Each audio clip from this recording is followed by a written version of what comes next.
मेरे प्यारे भाइयों और बहनों, आज हम एक ऐसे मसले पर बात करने वाले हैं जो हर रमज़ान में बार बार सामने आता है। लोग कहते हैं रोज़ा रखते ही सिर दर्द शुरू हो जाता है, बदन में कमज़ोरी आ जाती है, काम करने का दिल नहीं करता, गुस्सा बढ़ जाता है और फिर धीरे धीरे दिल में एक सवाल उठता है, क्या रोज़ा मेरी सेहत के लिए ठीक नहीं? लेकिन सच क्या है? सच ये है कि गलती रोज़े की नहीं, गलती हमारी आदतों की है। तो welcome back to my YouTube channel. कैसे हैं आप सब? आई होप कि आप सब ठीक होंगे, अल्लाह की पनाह में होंगे।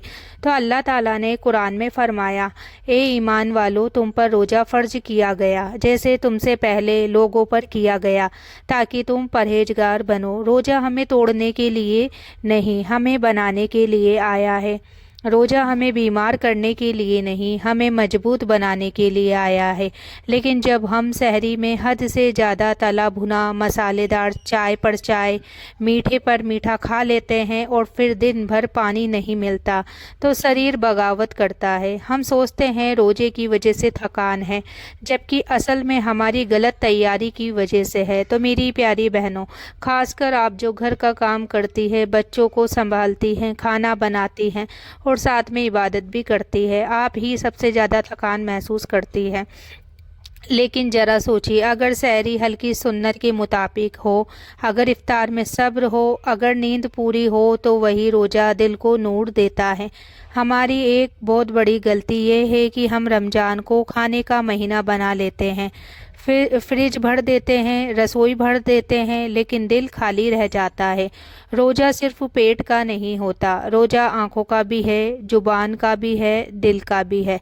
जब हम गुस्सा करते हैं, जब हम चुगली करते हैं, जब हम शिकायत करते रहते हैं, तो रूह कमज़ोर हो जाती है, और जब रूह कमज़ोर हो जाती है तो जिस्म भी कमज़ोर महसूस होता है। नबी करीम सल्लल्लाहु ताला अलैहि वसल्लम ने फरमाया, अगर कोई तुमसे झगड़ा करे तो कह दो मैं रोज़ेदार हूँ। सोचिए, ये हुक्म क्यों दिया गया? ताकि रोज़ा सिर्फ भूखा रहना ना बने, बल्कि सब्र की ट्रेनिंग बने। तो बहनों और भाइयों, कई बार हम कहते हैं मुझसे रोज़ा नहीं रखा जाता, बहुत थकान होती है। लेकिन जब वही इंसान शॉपिंग करने जाए या शादी में जाए तो घंटों खड़ा रह सकता है। क्यों? क्योंकि वहाँ दिल लगा होता है। रोज़े में अगर दिल इबादत में लगे, अगर कुरान की तिलावत हो, अगर तस्बीह हो, अगर दुआ हो, तो अजीब सुकून आता है। थकान महसूस नहीं होती, बल्कि दिल को सुकून मिलता है। तो आज से हम एक इरादा करें, सहरी में सिर्फ ज़रूरत के मुताबिक खाएं। ज़्यादा नमक, ज़्यादा चीनी, ज़्यादा तेल से बचेंगे। इफ्तार में पहले खजूर और पानी से शुरुआत करें, और सबसे ज़रूरी, गुस्से और शिकायत से बचें। याद रखिए, रोज़ा हमारे गुनाहों को जलाता है, रोज़ा हमारी रूह को साफ़ करता है, रोज़ा हमें अल्लाह के करीब करता है। अगर थकान है तो वो हमारे जिस्म की आदतों की वजह से है, ना कि रोज़े की वजह से है। तो एक और बात, जो औरत घर का काम करते हुए रोज़ा रखती है, उसका सवाब दुगना है। वो हर पसीने की बूंद पर अज्र पाती है। अगर आप खाना बनाते हुए सुभान अल्लाह, अल्हम्दुलिल्लाह, अल्लाहु अकबर पढ़ लें, तो आपका किचन भी इबादतगाह बन जाता है। तो आज से शिकायत बंद, शुक्र शुरू, कमजोरी की जगह यकीन, थकान की जगह सब्र, बिस्मिल्लाहिर्रहमानिर्रहीम।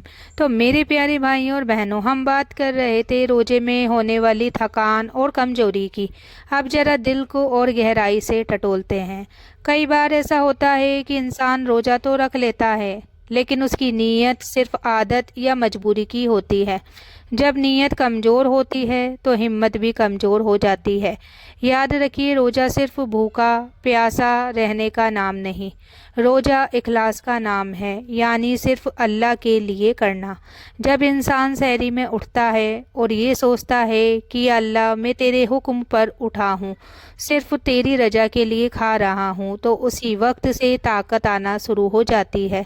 तो बहनों और भाइयों, खासकर आप जो घर और बाहर दोनों जिम्मेदारियां निभाते हैं, कभी कभी थकान सिर्फ जिस्म की नहीं होती, वो दिल की भी होती है। दिल में शिकवे होते हैं, कोई मेरी कदर नहीं करता, सबको मेरी आदत हो गई है, और ये बातें अंदर ही अंदर इंसान को तोड़ देती है।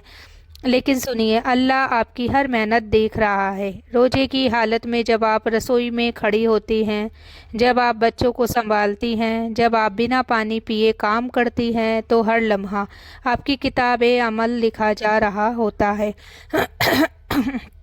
اور اگر وہی کام صبر کے ساتھ ہو تو تھکان بھی عبادت بن جاتی ہے۔ تو ہماری ایک اور بڑی غلطی کیا ہے؟ ہم رات دیر تک موبائل چلاتے ہیں، سیریل دیکھتے ہیں، باتیں کرتے رہتے ہیں، اور پھر سحری میں اٹھتے ہیں تو نیند ادھوری ہوتی ہے۔ پھر دن میں سر درد، چڑچڑاپن اور کمزوری ہونا طے ہے۔ رمضان ہمیں ڈسپلن سکھانے آیا ہے۔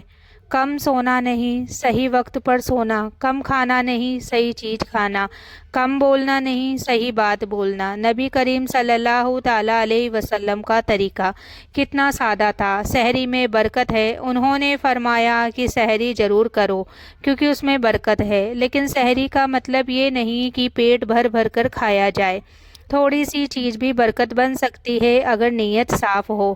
اور افطار، آج کل افطار ایک دعوت بن گیا ہے، درجنوں پکوان، طرح طرح کی چیزیں، اور پھر مغرب کی نماز بھی دیر سے۔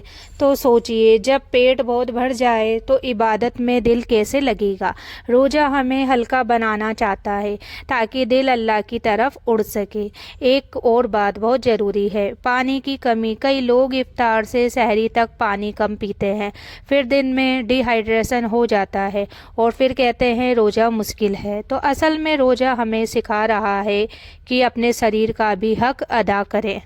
تو میرے پیارے سننے والوں، کبھی آپ نے غور کیا ہے جب آپ کسی مجبوری میں بھوکے رہتے ہیں تو بہت تکلیف ہوتی ہے، لیکن جب اللہ کے لیے بھوکے رہتے ہیں تو دل میں سکون ہوتا ہے۔ یہ سکون ہی روزے کی اصلی طاقت ہے۔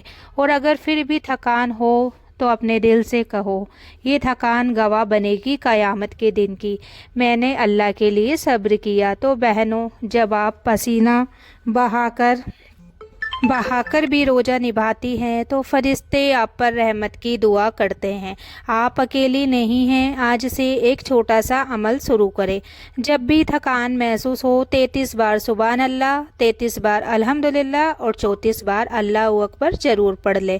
یہ وہی تسبیح ہے جو نبی پاک نے اپنی پیاری بیٹی حضرت فاطمہ رضی اللہ تعالیٰ عنہ کو سکھائی تھی جب وہ کام کی تھکان کی شکایت لے کر آئی۔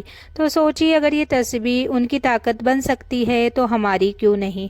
روزہ کمزوری نہیں، روزہ طاقت ہے۔ روزہ سزا نہیں، روزہ رحمت ہے۔ روزہ بوجھ نہیں، روزہ نعمت ہے۔ بس ہمیں اپنے طور طریقے سدھارنے ہیں۔ تو میرے پیارے بھائیوں اور بہنوں، آج اگر روزے میں آپ کو تھکان محسوس ہو تو شکایت مت کرنا، سر جھکا کر کہنا، یا اللہ، یہ تھکان بھی تیرے لیے ہے۔ یاد رکھو، قیامت کے دن جب لوگ اپنے اچھے اعمال ڈھونڈ رہے ہوں گے تو یہ روزے کی پیاس، یہ رسوئی میں بہا ہوا پسینہ، یہ صبر سے روکا گیا غصہ، یہ آدھی رات کی سحری، سب آپ کے سامنے کھڑا ہوگا اور کہیں گے کہ یا رب، یہ تیرے لیے تھا۔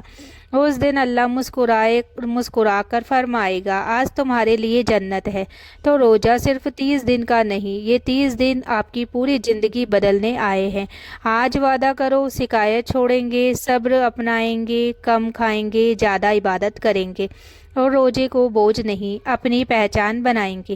اگر آپ سچ میں چاہتے ہیں کہ رمضان آپ کی تقدیر بدل دے تو ابھی کمنٹ میں لکھو، یا اللہ مجھے مضبوط روزے دار بنا دے۔ اور اگر یہ بیان آپ کے دل کو چھو گیا ہے تو چینل کو سبسکرائب ضرور کر لینا، کیونکہ یہاں ہم صرف باتیں نہیں کرتے، ہم دلوں کو جگاتے ہیں۔ اللہ آپ سب کو صحت، صبر اور جنت الفردوس عطا فرمائے، آمین یا رب العالمین۔